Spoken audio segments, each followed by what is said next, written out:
दोस्तों बहुत बहुत स्वागत है, बहुत बहुत अभिनंदन है आप सभी का। मेरा नाम है डॉक्टर ललित और मैं आपको पढ़ाऊंगा मैथमेटिक्स। प्रति सेशन के साथ आपके साथ जुड़ा हूं और उम्मीद करूंगा कि आप सभी लोग इस सेशन को आसानी से समझेंगे और पढ़ेंगे।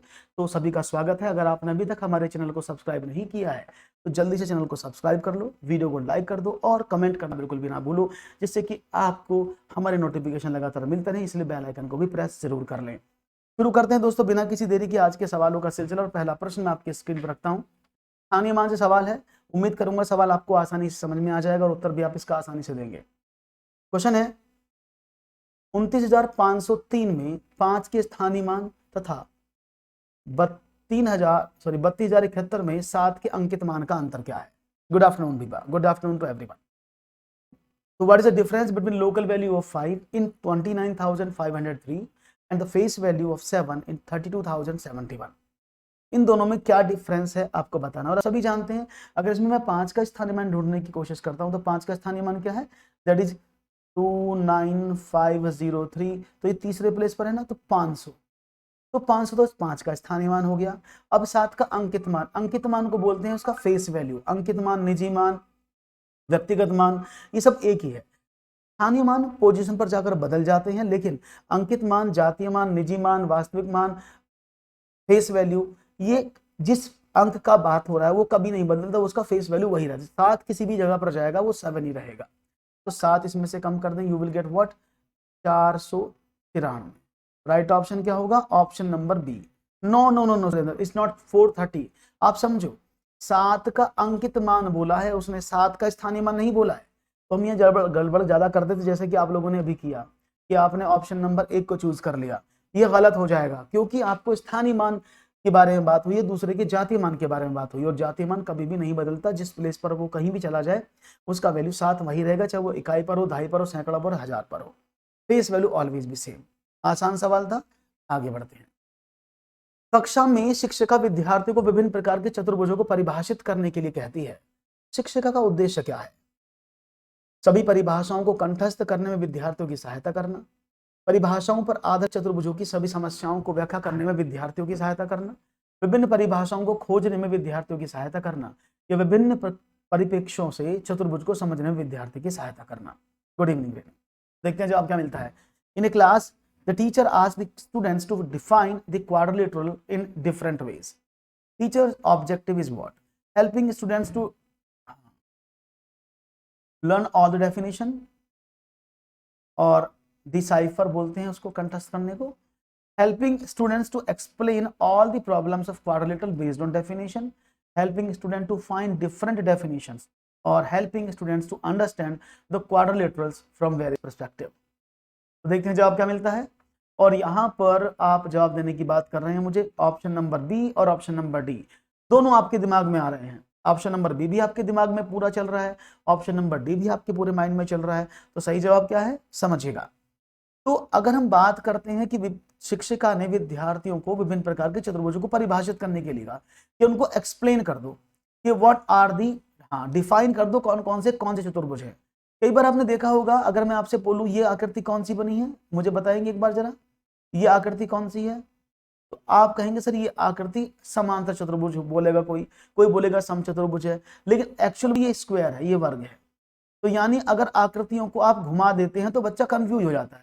तो परिभाषित करने का मतलब क्या है कि उसके सामने कुछ आकृति रखिए, बताना है कौन सी आकृति क्या है। तो उसका मतलब क्या होता है, शिक्षिका का उद्देश्य क्या है कि परिभाषाओं पर आधारित चतुर्भुजों की परिभाषाओं समस्याओं को खत्म नहीं करना है, ना ही कंठस्थ करने की बात तो करता ही नहीं है, ना ही परिभाषाएं खोजने की बात करी है। बात की है कि अगर बालक को किसी भी तरह का चतुर्भुज दे दें तो वो आसानी से उस चतुर्भुज को आइडेंटिफाई कर ले। विभिन्न परिप्रेक्ष्यों का मतलब डिफरेंट पर्सपेक्टिव में घुमा करके, आकार को बदल करके, तो वो पहचान ले। इसलिए राइट ऑप्शन था ऑप्शन नंबर डी, विभिन्न परिप्रेक्ष्यों से चतुर्भुजों को समझने में विद्यार्थियों की सहायता करना, ये इसका एकदम सही जवाब है। तो जिन्होंने ऑप्शन नंबर डी दिया है वो करेक्ट आंसर है। ठीक है, बहुत बढ़िया। एक और सवाल, 6/5 में कितने 1/10 है? बहुत ही सिंपल सवाल है, इसको तो आप बता देंगे।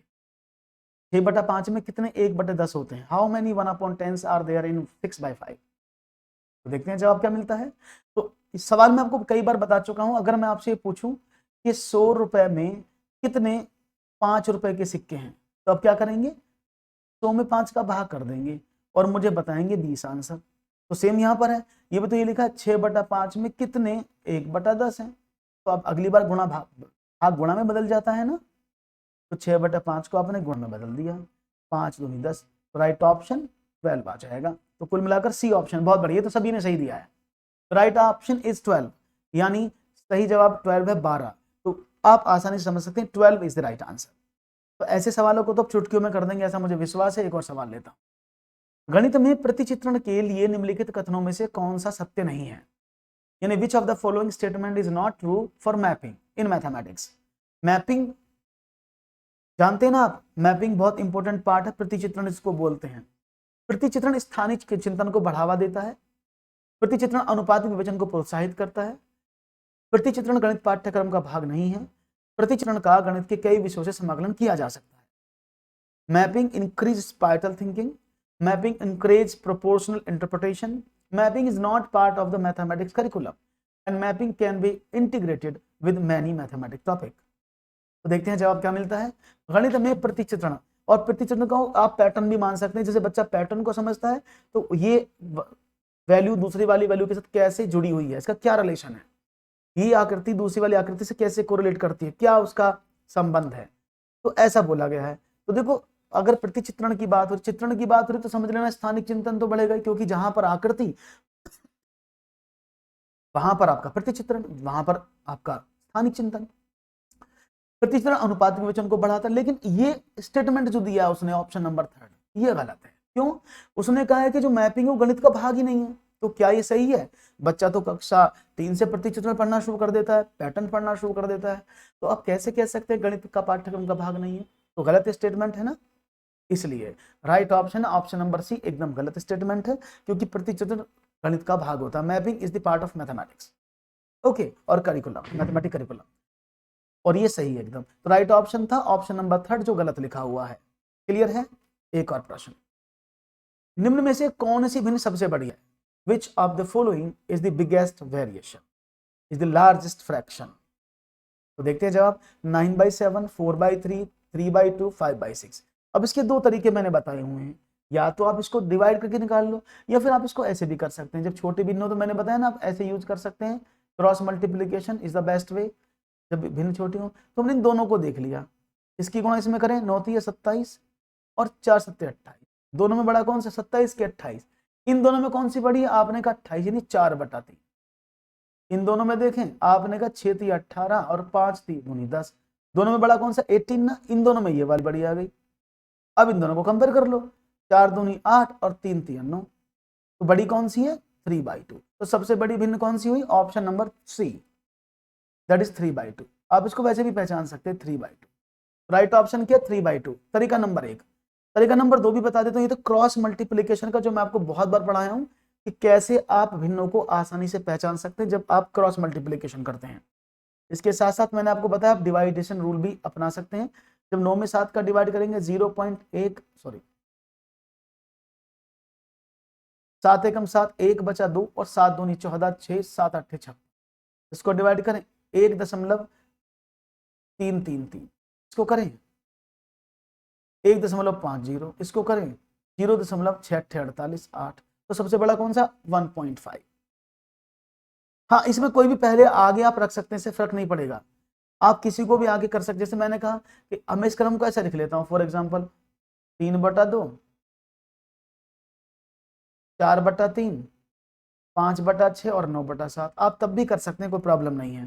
देखो 3 × 3 = 9 और 4 दूनी 8। तो इनमें कौन सा बड़ा है? 3/2। इन दोनों में देखें 7 × 5 = 35 और 6 × 9 = 54। बड़ा कौन सा है? ये 9/7। इन दोनों में देखिए कौन सा, इधर 3/2 9/7, तो 3/2 और 9/7। इसको देखें तो 7 × 3 = 21 और 9 दूनी 18। अब भी 21 ही सबसे बड़ा है ना, तो 3/2 तब भी निकलेगा। तो इसमें अगर आप क्रम चेंज कर देते हैं भिन्नों का, तो भी इस मेथड में कोई फर्क नहीं पड़ता, आंसर वही आएगा, जो बड़ा है वही बड़ा आएगा। ठीक है ना जी? समझ में आ गया? तो राइट ऑप्शन क्या है? 1 3/2। चेक कर सकते हैं आप आसानी से, और आपको मैंने दशमलव से भी बता दिया है और मैंने आपको क्रॉस मल्टीप्लीकेशन से भी बता दिया है। आपको जो तरीका अच्छा लग रहा है यू कैन अप्लाई। एक और सवाल। Good evening RG.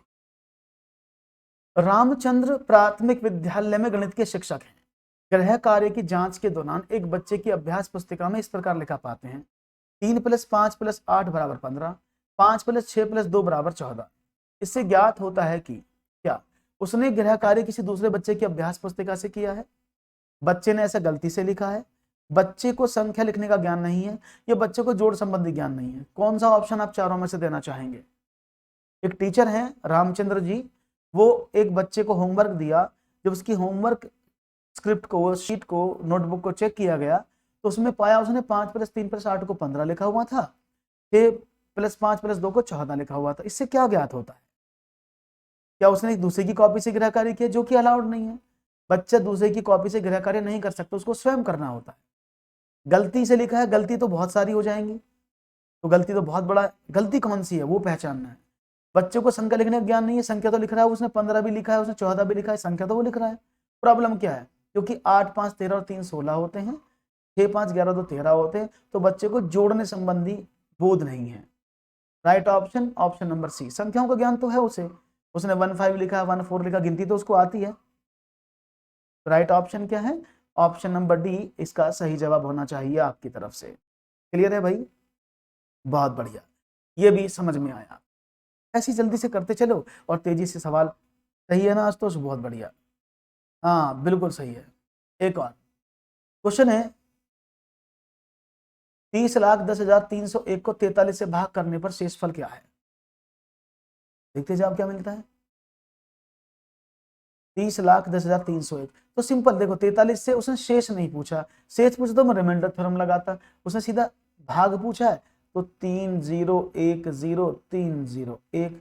अगर आप इसमें 43 से भाग कर देंगे तो 4 7 28, 7 बार जाएगा, 7 3 21 और 7 4 28, होती ज्यादा हो गया, तो ये 6 बार जाएगा, है ना भाई। देखो 301 है ना, 43 से भाग कर रहे हैं तो 7 बार देखें, 7 3 21 एक का और 7 4 28।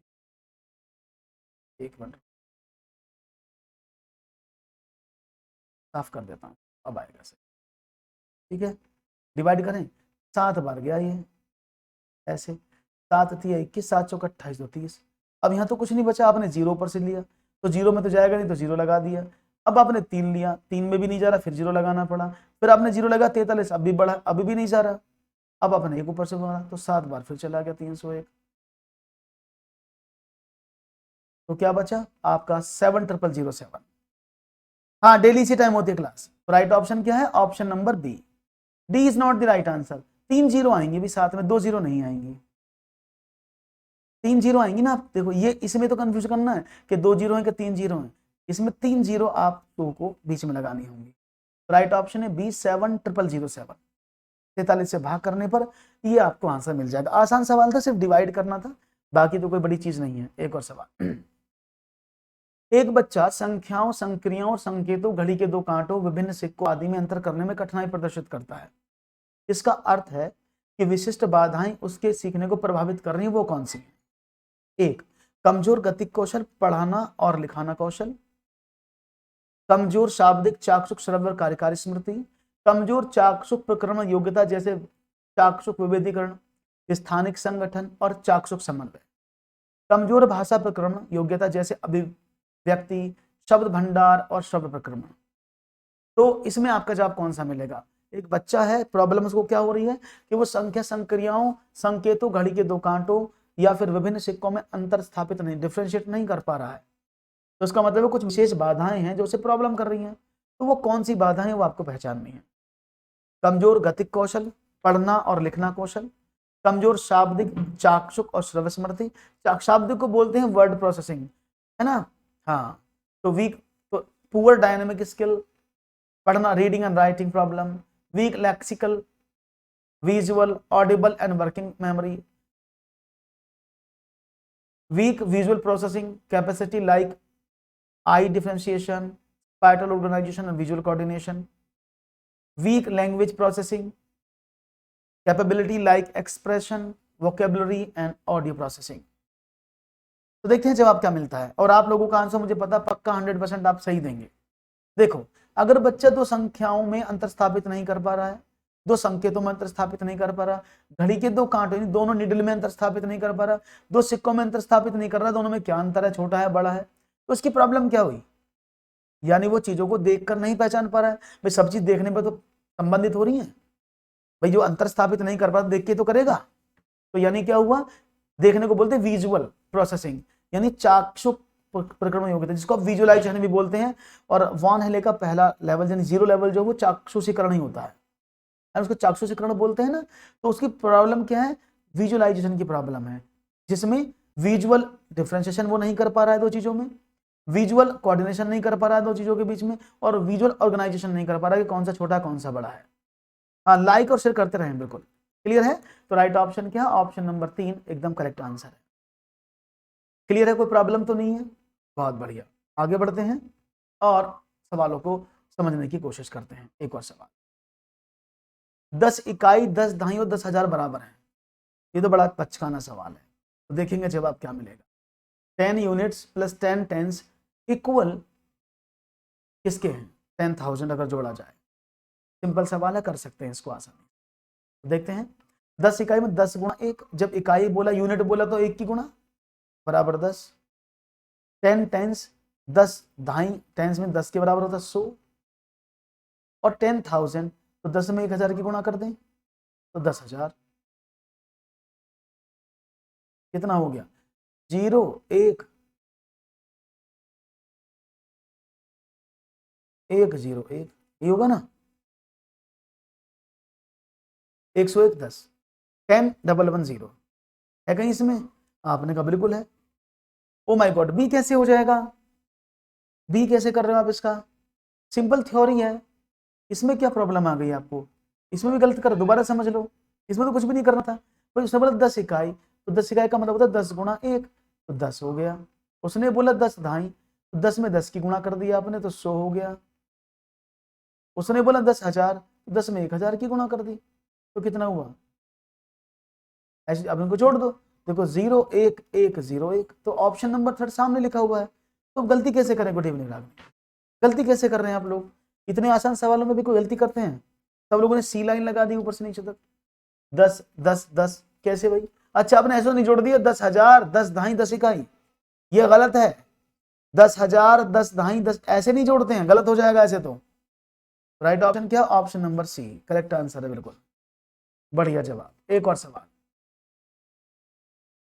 कुणाल गणित विषय के शिक्षक हैं, वह एक प्राथमिक स्कूल में गणित पढ़ाते हैं।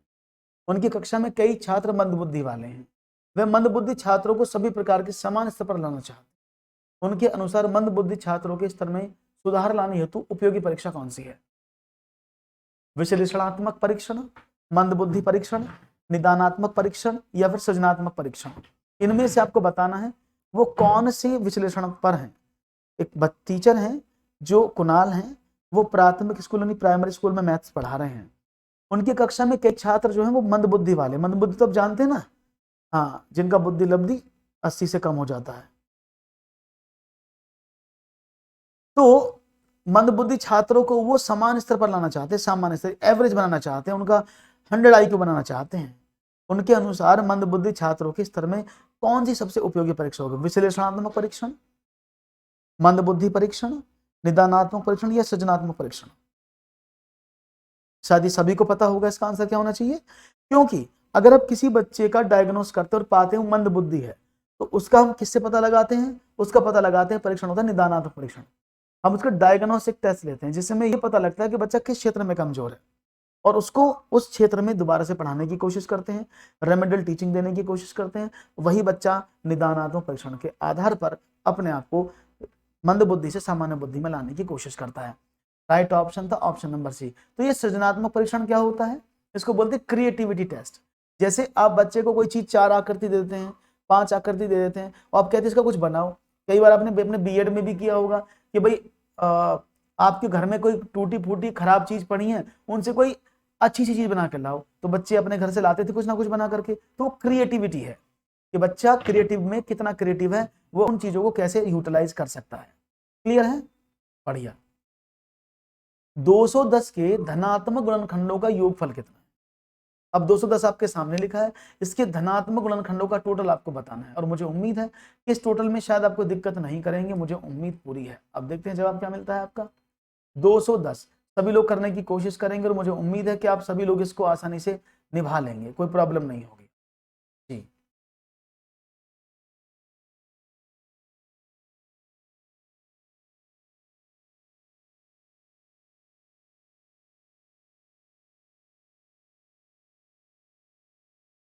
देखते हैं आपका जवाब क्या मिलता है।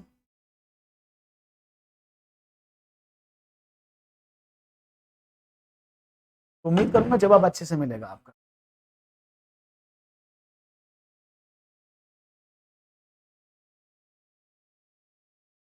जी 575, आपने कहा 576, कोई 76 बता रहा है, कोई 75 बता रहा है, तो देखते हैं जवाब क्या मिलता है आपका जी।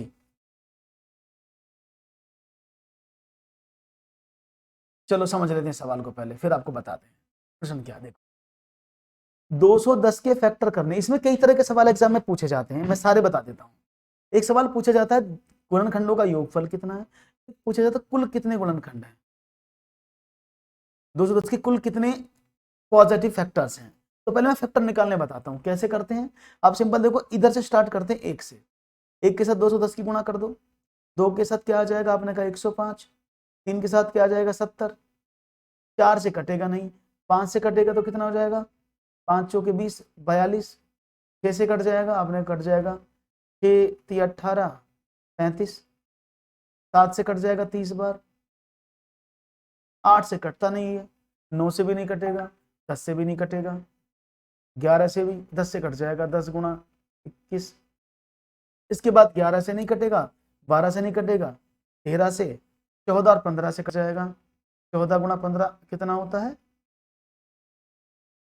ठीक है ना। ये इसके फैक्टर बने। अगर वो पूछे कि कुल कितने फैक्टर्स हैं अच्छा आशुतोष, अगर वो आपसे पूछता है कि टोटल तो कितने फैक्टर है 210 के, तो उनको काउंट कर लो, 2 4 6 8 10 12 14 16। तो कुल मिलाकर के सवाल में पूछे कि इसके कुल कितने धनात्मक गुणनखंड हैं, तो वो 16 है। नंबर ऑफ फैक्टर्स आर 16, ठीक है। हाँ अब इनको टोटल कर लो, टोटल कितना होगा 576, जोड़ना है बस इसको, 2 1 3 3 6 और 5 11 और 6 17 7 24 10 34 और 48 तो इधर हो गया, तो जोड़ लो। तो हाँ दीपशिखा, अगर आपको एग्जाम में सवाल ये पूछा जाए, दीपशिका अगर आपको एग्जाम में क्वेश्चन पूछ लिया जाए ना कि कितने फैक्टर हैं, तो आपको सिर्फ और सिर्फ यही तरीका अपनाना है। अगर आपको पूछ ले प्राइम फैक्टर कितने, तो दूसरा तरीका है। अगर वो आपको पूछ ले कि भाई इसका मुझे बताओ, हाँ जी ठीक है ना, अब दूसरा बता देते हैं, टेंशन ना लेना जी। तो दूसरा तरीका मैं बता देता हूँ, कोई प्रॉब्लम नहीं है, ऐसे तरीके बहुत सारे हैं, अगर आप चाहेंगे तो you can do by shortcut also, है ना। लेकिन अभी आपको समझने की कोशिश करनी है। सबसे पहले क्या बताया मैंने कि भाई इसमें टोटल कितने कितने फैक्टर्स आपको दिए जाएंगे, टाइम लगेगा, लेकिन जब सवाल पूछा जाएगा तब तो यही करना पड़ेगा ना। अगर आपसे सवाल पूछ लिया जाए then you have to do the same ना। तो एक सिंपल तरीका तो ये है, जब आपको पूछना है तो आप सिंपल ऐसे कर लो, है ना, क्लियर है। तो अगर आपको सवाल पूछ लिया जाए तो you can do this question look like that, तो आपका इजीली आ जाएगा। एक और तरीका है जिसमें आप फैक्टर करके निकालते हैं, एक बार और, पबजी लीजेंड, ओके ओके जी। देखो भाई मैं तो हमेशा क्वेश्चन को इस तरह से बताने की कोशिश करता हूं कि आप आसानी से सवालों को समझ लें और जान लें, तो आपको आसानी से समझ में आ जाए चीजें।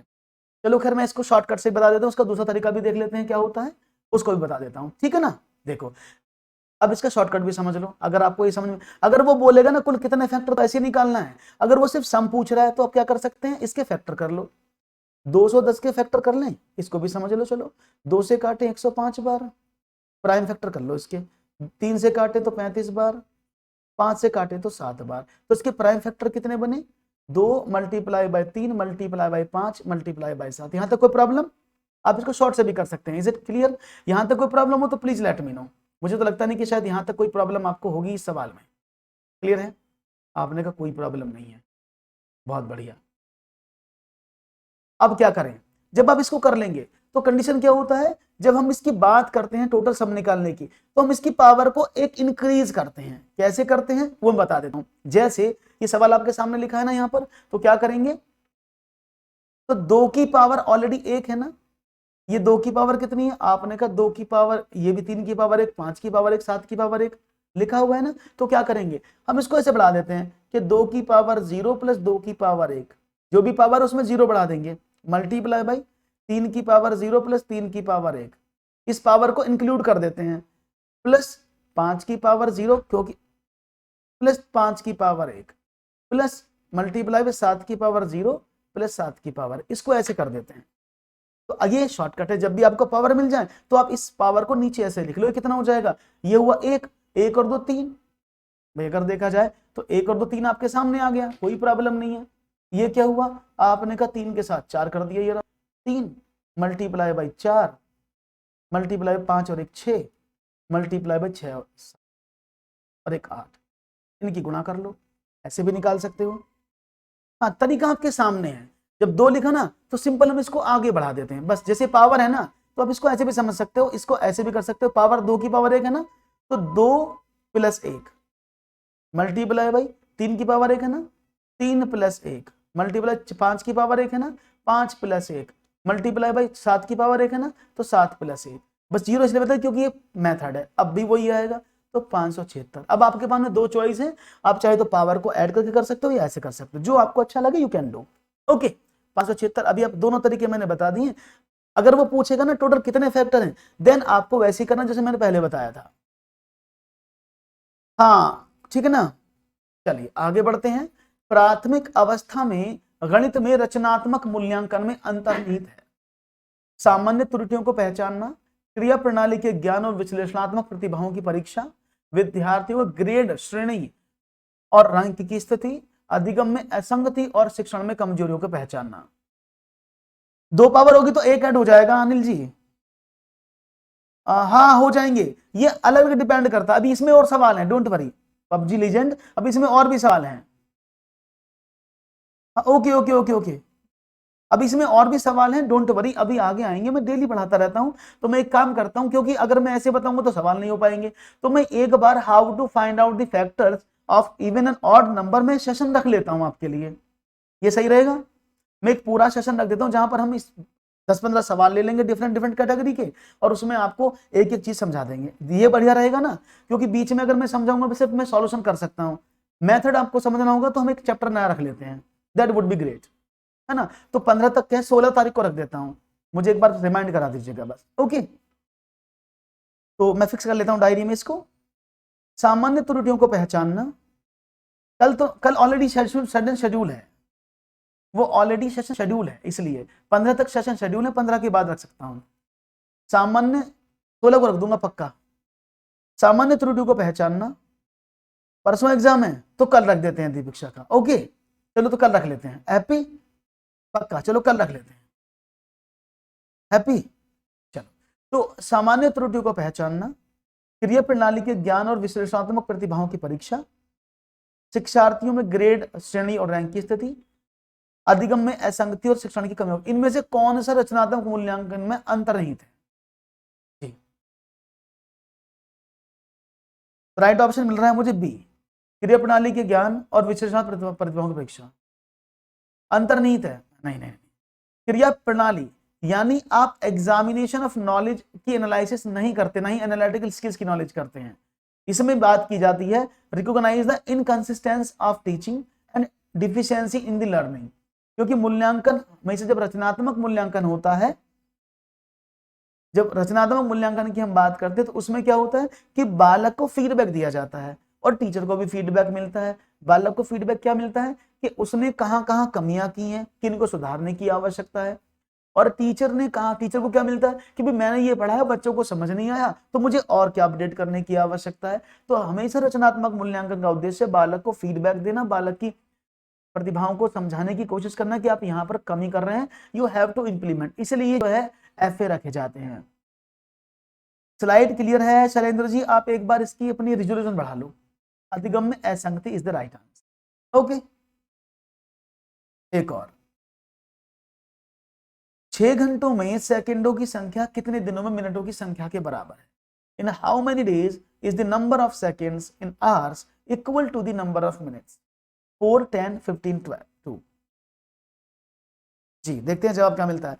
6 घंटों में सेकंडों की संख्या कितने दिनों में मिनटों की संख्या के बराबर है? In how many days is the number of second is 6 hour equal to the number of minutes? तो देखते हैं जवाब क्या मिलता है। ये एकदम क्लियर है, मेरे यहाँ एकदम साफ साफ दिख रहा है, कोई प्रॉब्लम नहीं है। अगर आपको थोड़ा वीडियो में प्रॉब्लम हो रहा है सभी लोगों को कि क्वालिटी आपको ब्लर दिख रहा है, तो इसका मतलब है आपको अपनी जो रिजोल्यूशन है उसको बढ़ाना होगा, थोड़ा सा उसको बढ़ा लो, मिल जाएगा। तो 6 घंटों में सेकंडों की संख्या कितने दिनों में मिनटों की संख्या के बराबर है? तो ऐसे सवालों को कैसे करते हैं? अब ये निकालने मत बैठ जाना, एक दिन में 24 घंटे, 24 घंटे में एक घंटे में 60 सेकंड 60 ना। सिंपल देखो, 6 घंटों में सेकंड पूछा है ना, तो 6 घंटे एक घंटे में 60 मिनट, एक मिनट में 60 सेकंड। मल्टीप्लाई मत करना, सिंपल लिख दिया आपने, ठीक है ना। उसने बोला दिनों में मिनटों की संख्या, अब दिन में मिनट पूछा है, एक दिन में कितने घंटे होते हैं? 24, और एक घंटे में कितनी मिनट होती है? 60। 60 से 60 कट गया, 6 चौक 24 और 15 चौके 60, तो 15 दिनों में मिनटों की संख्या 6 घंटों में सेकंडों की संख्या के बराबर होगी। सीधा आप डिवाइड कर सकते हैं, आपको और कुछ करने की आवश्यकता नहीं है। Is it clear? बात समझ में आ गई होगी, कोई प्रॉब्लम नहीं होगी, मुझे उम्मीद है कि प्रॉब्लम शायद नहीं होगी, आपने इजीली समझ लिया होगा सवाल को। जी आगे बढ़ते हैं, फिर एक और सवाल आपके सामने रखता हूं, देखता हूं उसका जवाब क्या मिलता है। One more question for you guys, ये रहा आपके स्क्रीन पर। रेखा गणित में किसी साध्य का हल ज्ञात करने हेतु प्राय किस विधि का प्रयोग किया जाता है?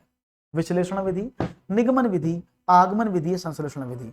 विच method is often used to find the solution of a proof of a geometry?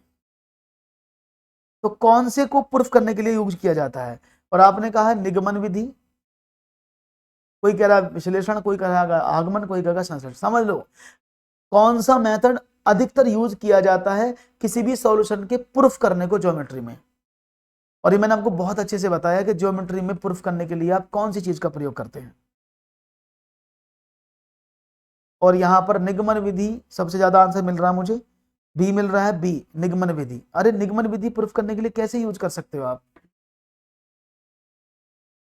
जी किसी साध्य से नहीं, कोई पहले से किसी की हेल्प से आप किसी दूसरी विधि को प्रूफ कर रहे हैं, तो वो हमेशा एनालिटिकल मेथड में होते हैं। मैंने आपको बताया था कि अगर आप पाइथागोरस थ्योरम की हेल्प से विकर्ण को प्रूफ कर रहे हैं आयत के, तो वो विश्लेषण विधि है, एनालिसिस मेथड है, एनालिसिस। और याद रखना जब भी प्रूफ किया जाता है वो एनालिसिस मेथड में किया जाता है, याद रहेगा।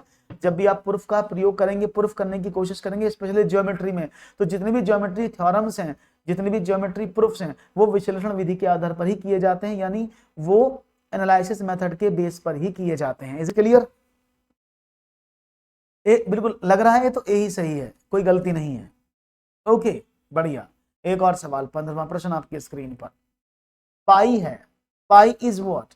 N odd number fraction, an even fraction, a prime number और एन इरेशनल नंबर। यानी एक विषम भिन्न है, एक समभिन्न है, एक अभाज्य संख्या है, या एक परिमेय संख्या है। इनमें से कौन सी मानते हैं आप? और ये मैंने शायद आपको पहले भी बताया हुआ है, इसके बारे में थोड़ा सा शायद आपको याद होगा, नहीं याद है तो मैं एक बार बता देता हूँ कि आप थोड़ी सी गलती कहाँ करते हैं सवालों को समझने में, और ये आपको पता होना चाहिए कि आप गलती क्यों और कहाँ कैसे हो। और यहाँ पर ऑप्शन मिल रहा है अपरिमेय, सब लोगों का आंसर काफी अच्छी तरीके से मिल रहा है कि अपरिमेय ही होना चाहिए। ओके देख लेते हैं, जब आपने कहा है तो आपको थोड़ी मना कर देंगे हम कि आपका जवाब गलत तो नहीं हो सकता, आप सब दे रहे हैं, तो मुझे बड़ा अच्छा लगता है जब इस तरह से आपके जवाब जो हम मिलते हैं। वेरी नाइस, इसी तरह से जवाब देते रहिएगा और अपने सवालों को आगे बढ़ाते रहिए। तो बता देते हैं आपको थोड़ा सा इसके बारे में। देखिए जब हम पाई की बात करते हैं ना, पाई कोई छोटी मोटी चीज नहीं है ना, पाई की छोटी कोई मोटी चीज नहीं है, क्योंकि पाई को आप सब जानते भी हैं। इसको अपरिमेय क्यों कहा जाता है मैं आपको बता देता हूं, उसका भी एक रीजन है। हालांकि इसका सही जवाब क्या है? दैट इज अपरिमेय संख्या। क्यों कहा जाता है अपरिमेय संख्या? क्योंकि पाई का वैल्यू आपके स्क्रीन पर मैं दिखा रहा हूं, आपकी स्क्रीन पर कुछ लिखा हुआ है, ये पाई का मान है जो सिर्फ छोटा सा एक पार्ट है। सुपर कंप्यूटर ने 10 ट्रिलियन टाइम्स तक इसको कैलकुलेट किया, 10 ट्रिलियन टाइम्स को, हाँ पाई सब पे भारी, 10 ट्रिलियन टाइम इसको कैलकुलेट किया गया, और कैलकुलेट करने के बाद भी पाई का मान नहीं निकल पाया। और सबसे बड़ी बात क्या थी, कोई भी रिपीटेड डिजिट नहीं थी, कोई पैटर्न नहीं हो रहा था, क्योंकि अगर पैटर्न फिक्स हो जाता तो इसको हम परी में मान लेते। तो आप करते चले कि कोई पैटर्न ही नहीं बनना था, कभी कोई नंबर आ रहा है, कभी कोई नंबर आ रहा है, इस तरह से ये नंबर आते चले गए। तो ये प्रॉब्लम किस लिए हुई, तो हम जनरली क्या मानते हैं कि पाई का वैल्यू 22/7 है, जो कि गलत बात है। पाई का वैल्यू 22/7 के बराबर नहीं होता है, पहली बात तो ये है। तो फिर हमने अब तक क्यों पढ़ा है 22/7 के बराबर होता है, अगर ये नहीं होता तो पाई का मान अपनी कैलकुलेशन को प्रूफ करने के लिए लगभग 22/7 के बराबर होता है। पाई का मान किसके बराबर, लगभग 22/7 के बराबर पाई का मान माना जाता है। Is it clear. तो पाई जो है 22/7 के लगभग बराबर होता है, इक्विवेलेंट नहीं होता है, इसलिए पाई एक अपरिमेय संख्या मानी जाती है, जबकि 22/7 एक परिमेय संख्या के रूप में गिनी जाती है। बात समझ में आ गई, क्योंकि उस संख्या को आप 22 को, इस संख्या को आप भिन्न में नहीं बदल सकते, बाकी सबको फ्रैक्शन में कन्वर्ट कर सकते हो, इस संख्या को आप भिन्न में नहीं बदल सकते, इसलिए ये पाई जो है अपरिमेय संख्या के रूप में मानी जाती है। क्योंकि वो संख्या जिनको आप पी अपॉन क्यू भिन्नों में नहीं परिवर्तित कर पाएंगे, ऐसी संख्या को ही हम क्या कहते हैं, इन्हीं संख्याओं को हम कहते हैं अपरिमेय संख्याएं। क्लियर है भाई। Okay, next question. Good evening Pramod ji. Deepika प्राथमिक विद्यालय में गणित की शिक्षिका है, वह ज्यामिति पढ़ा रही हैं। उसने एक छात्र साक्षी से निम्न प्रश्न हल करके उसका उत्तर बताने के लिए कहा कि दो कोणों की माप का योग ऋजु कोण की माप के बराबर है, इनमें से एक न्यून कोण है, तो दूसरा कोण क्या होगा। यदि साक्षी ने सही उत्तर दिया तो निम्न में से कौन सा उत्तर सही है, ये आपको बताना है। देखते हैं जवाब क्या मिलता है।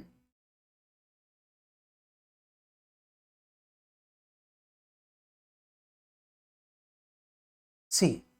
देखो बहुत सिंपल सवाल था, ऋजु कोण को बोलते हैं सरल कोण, यहां लिखा भी होगा ऋजु कोण को सरल कोण बोलते हैं, और सरल कोण का मतलब होता है स्ट्रेट लाइन एंगल, ठीक है ना, क्या बोलते हैं,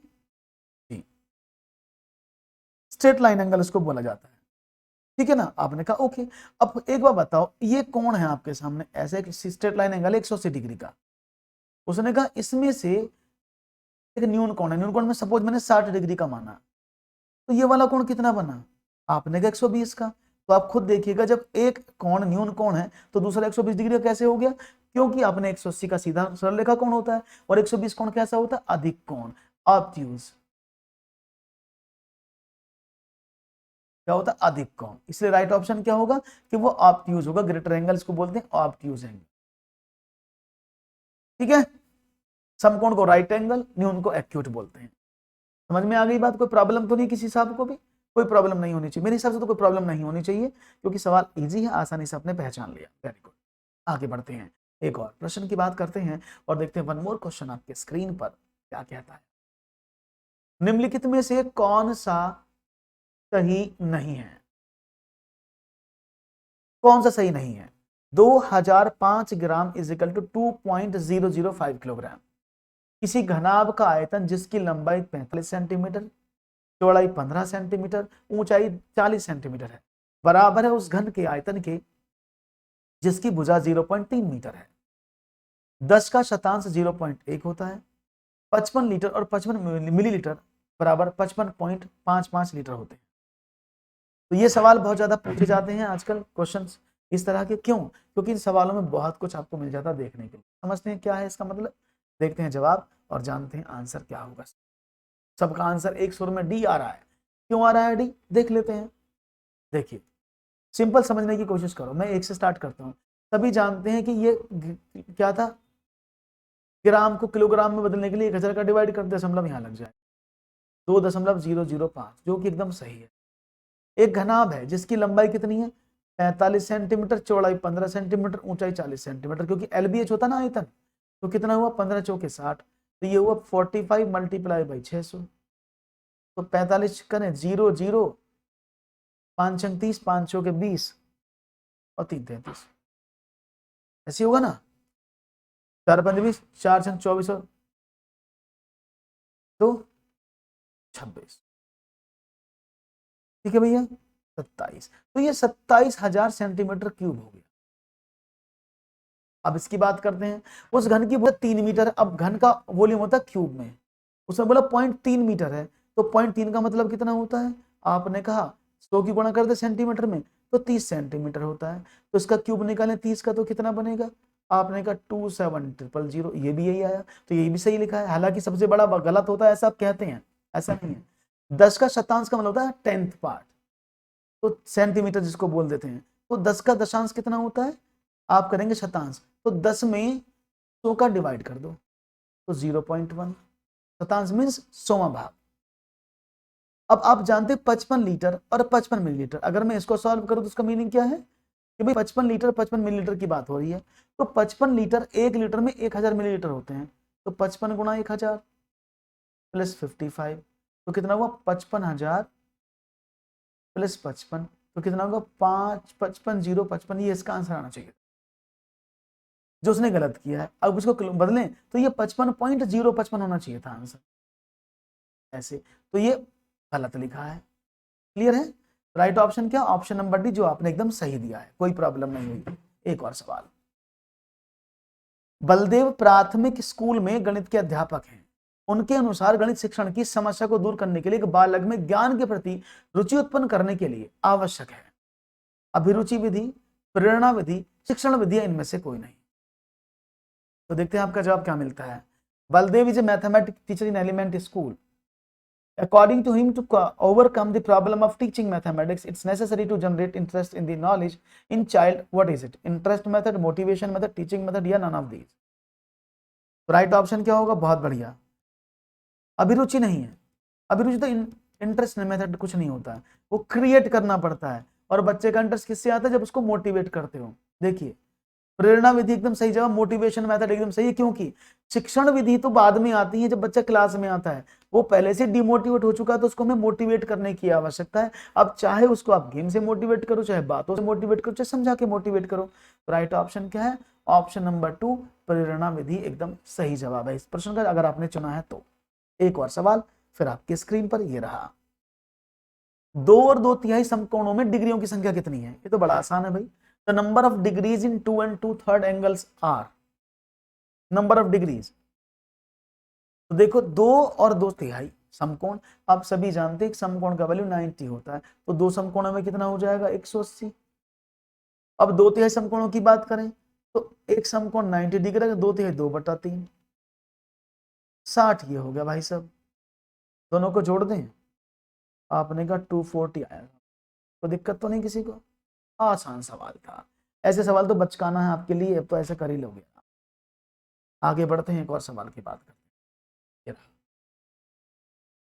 कक्षा 4 की पाठ्य पुस्तक से दी गई निम्नलिखित समस्याओं में से कौन सी बहु अनुशासनात्मक समस्या की ओर संकेत करती है? अब ये बहु अनुशासनात्मक का मतलब क्या होता है, मल्टी डिसिप्लिनरी, मल्टी डिसिप्लिनरी बोलते हैं इसको। और मल्टी डिसिप्लिनरी का मतलब क्या होता है कि एक समस्या, एक विषय दूसरे विषय के साथ कोरिलेट हो जाता है, एक सब्जेक्ट दूसरे विषय के साथ जुड़ जाता है, यानी एक विषय दूसरे सब्जेक्ट के साथ जुड़कर पढ़ाया जाता है। तो ऐसे जहां 2 सब्जेक्ट एक साथ मिलकर पढ़ाए जाए, इंटीग्रेट कर दिए जाए, वही समस्याएं बहु अनुशासनात्मक समस्या या मल्टी डिसिप्लिनरी प्रॉब्लम के अंतर्गत आती है। तो देखते हैं कौन सी है मल्टी डिसिप्लिनरी प्रॉब्लम। यहां पर पहला, भारत के झंडे का आरेख बनाओ। बच्चे को क्या बोला गया, भारत का झंडे का आरेख बना, बच्चा बोला ठीक है जी बना दिया आरेख, ये रहा।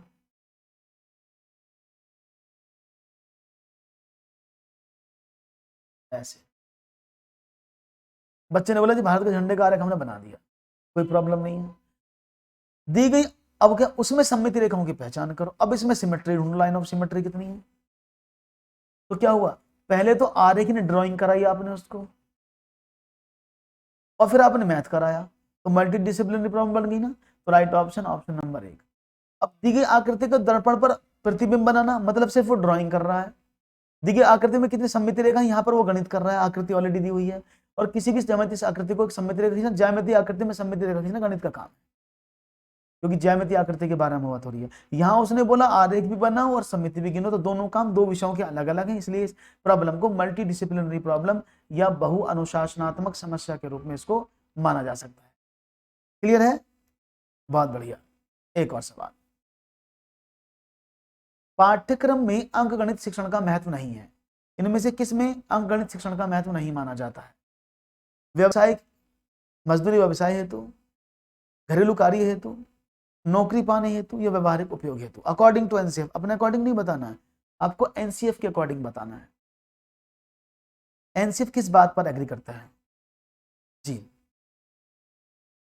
और यहां पर देखना सिंपल, अगर हम पाठ्यक्रम में प्राथमिक स्तर की बात करते हैं या उच्च प्राथमिक स्तर की बात करते हैं तो वहां साफ साफ लिखा गया है कि बच्चे को नौकरी के लिए नहीं पढ़ाना है, बच्चे को मानसिक स्तर को मजबूत करने के लिए, उसकी मानसिक क्षमताओं का विकास करने के लिए, उसकी लॉजिकल थिंकिंग को डेवलप करने के लिए, क्रिटिकल थिंकिंग को बढ़ाने के लिए हम गणित का यूज करते हैं।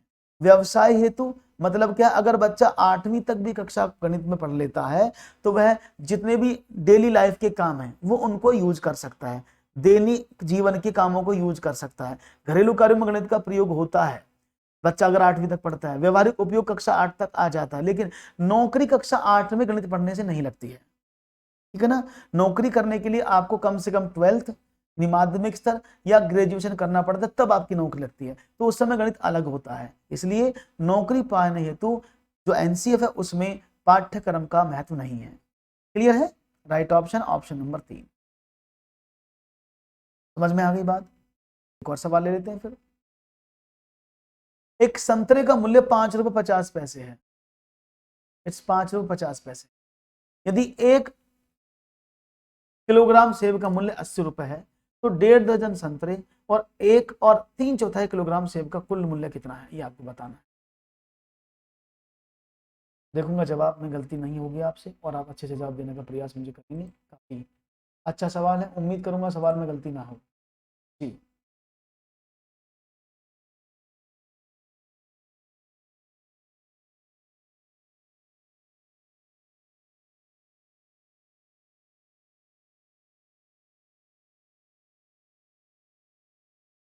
आप प्राथमिक स्तर पर नहीं है ना रागनी अभी अभी प्राथमिक स्तर पर नहीं है। मैंने कहा ना जब नौकरी पाने के लिए गणित पढ़ा जाता है तो वो नौकरी आपको 12th के बाद मिलती है ना, इसलिए 10th के बाद ही मिल जाती है बहुत सारी नौकरी, है ना।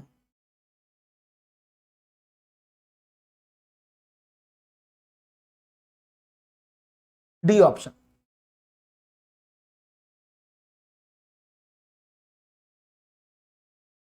देखो एक संतरे का मूल्य 5 रुपए 50 पैसे,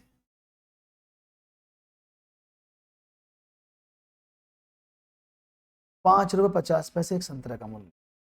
उसने बोला 1.5 दर्जन, यानी 1 दर्जन में 12, 1.5 दर्जन में 6 और जोड़ 18, 18 संतरों का मूल्य पूछा। 18 पंजे 90 और 18 का आधा 9, 99 रुपये। 99 रुपए के तो संतरे हो गए भाई साहब। सेब कितने थे? 1 किलोग्राम और 1/3, तो 1 किलोग्राम सेब का मूल्य 80 रुपए प्लस 3/4 सेब का मूल्य 80 गुणा 3/4, 60 रुपए। तो यानी कितना हो गया? 140 रुपए के सेब हो गए। जोड़ दें 9 4 9 13, तो 239 रुपए का सामान लिया उसने। It's C not D. सवाल सब सी क्यों दे रहे हैं भाई? ये आंसर तो डी होना चाहिए। इट्स 239 रुपीज, आप सी आंसर क्यों दे रहे हैं? आंसर तो डी है, तो ऐसे गड़बड़ क्यों हो रही है भाई? ये थोड़ा सा मुझे कम समझ में आ रहा है। आपका जवाब तो ज्यादा अच्छा होना चाहिए था और आपने जवाब को ऐसा कैसे कर दिया? ये तो बड़ी दर्दनाक बात है, खतरनाक बात है। चलिए right option 239। Is it clear? देखो दीप लिखा, उसने बोला एक संतरे का वैल्यू 5 रुपए 50 पैसे था। ओके, 1.5 दर्जन यानी 1.5 डोजन, तो 1 डोजन में होती हैं 12 वस्तुएं, हाफ में होती हैं 6, तो टोटल 18 संतरे खरीदे ना उसने। 1.5 दर्जन का मतलब कितना? 18 संतरे लिए, 18 की गुणा कर दी इसमें। देखो 18 पंजे 90, 18 5 की 90, 90 9 99 रुपए। उसने बोला 1 किलोग्राम और 3/4 यानी 1.25 किलो सेब लिए हैं, तो 1 किलोग्राम तो 80 रुपए के हो गए, और दूसरे वाले कितने हुए? 80 का 3/4 आपने निकाला तो 60 रुपए के 1 किलो सेब हो गए। तो क्या करें? 80 और 60 कितना हो गया? आपने कहा 140, 140 रुपए के सेब और 99 रुपए का क्या हो गया? संतरा। दोनों को जोड़ दें तो 239 रुपए का सामान उसने लिया। अभी क्लियर है? समझ में आ गया होगा। एक और सवाल, राष्ट्रीय पाठ्यचर्या की रूपरेखा 2005 मानती है कि गणित में चिंतन और तर्कणा का एक तरीका शामिल होता है। इस दृष्टिकोण को किसके द्वारा प्राप्त किया जा सकता है? 1, विद्यार्थियों को विशेष कोचिंग देना, खोजबीन उपागम का प्रयोग करना, हस्तचालकों का प्रयोग करना, संकल्पनाओं को वास्तविक जीवन से जोड़ना, विद्यार्थियों को चर्चाओं में शामिल करना। आगे समझ में? बहुत बढ़िया। गणित की सभी पाठ्य पुस्तकों का पुनर्लेखन करना, विद्यार्थियों को बहुत सारे सवाल, कार्यपत्रक, वर्कशीट देना। तो देखते हैं आपका जवाब क्या मिलता है। चिंतन और तर्कणा का एक तरीका शामिल होता है, इसको कौन से दृष्टिकोण के साथ प्राप्त कर सकते हैं आप ये बताना। तो राइट ऑप्शन मिल रहा है बी, क्योंकि सबसे बड़ा यही दिख रहा है आपको। सभी तो सर सबसे बड़ा यही है सर, इसको आंसर लगाओ। राइट ऑप्शन क्या है? ऑप्शन नंबर 2 एकदम करेक्ट जवाब है, क्योंकि जब बच्चे के अंदर आप तर्कणा यानी मैथमेटिक रीजनिंग और मैथमेटिक थिंकिंग डेवलप करना चाहते हैं तो उसको किस जगह कौन सी अप्रोच को लगाना है, कौन से टूल्स को यूज करना है, जो दैनिक जीवन की समस्या उनको कैसे गणित से जोड़ना है, ये सब बच्चा सीखता है। हाँ, दैनिक जीवन। राइट ऑप्शन था ऑप्शन नंबर 2।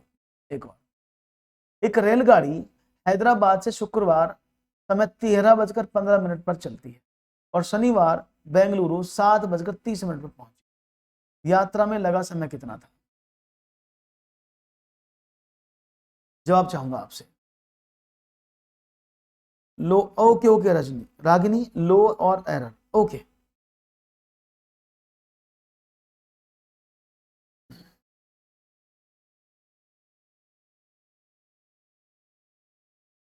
देखते हैं जवाब क्या मिलता है आपका। सिंपल सवाल है, देखो भाई उसने दिया है टाइम रेलवे में। रेलवे में क्या, जब वो 13:15 पर चली तो रात को 24 बजे पहुंची होगी, तो 24 में से आपने 13:15 घटा दिया। 24 जब यहाँ आया, ढाई 60 का आ गया, घंटा लिया उधर जाकर तो 60 का आ गया, 60 में से 15 गए 45, 10। तो यानी 13:15 से लेकर शुक्रवार की रात 12 बजे तक यानी 24 बजे तक 10 घंटे 45 मिनट का टाइम लगा। और वो बेंगलुरु पहुंची सुबह 7:30 बजे, तो 7.5 घंटे ये हो गए। जोड़ दें, 45, 75, 15 हासिल लगा 60, यानी 1, 17 और 1, 18 घंटे 15 मिनट का टाइम लगेगा। Option number 1। हाँ ओके रागनी, करवा देंगे। ऑप्शन नंबर 1 एकदम करेक्ट आंसर, कोई प्रॉब्लम नहीं होनी चाहिए सर। 25वां सवाल और ले लेता हूं एक, मैं कोशिश कर रहा हूं कि डेली 25 सवाल कराऊं। वास्तविक संख्याओं के संबंध में गणित की अध्यापिका सुमित्रा देवी का कथन इस प्रकार हो सकता है। वास्तविक संख्याएं अपरिमेय होती हैं, वास्तविक संख्याएं परिमेय तथा अपरिमेय होती हैं, वास्तविक संख्याएं केवल सम संख्याएं होती हैं, वास्तविक संख्याएं परिमेय संख्याएं होती हैं।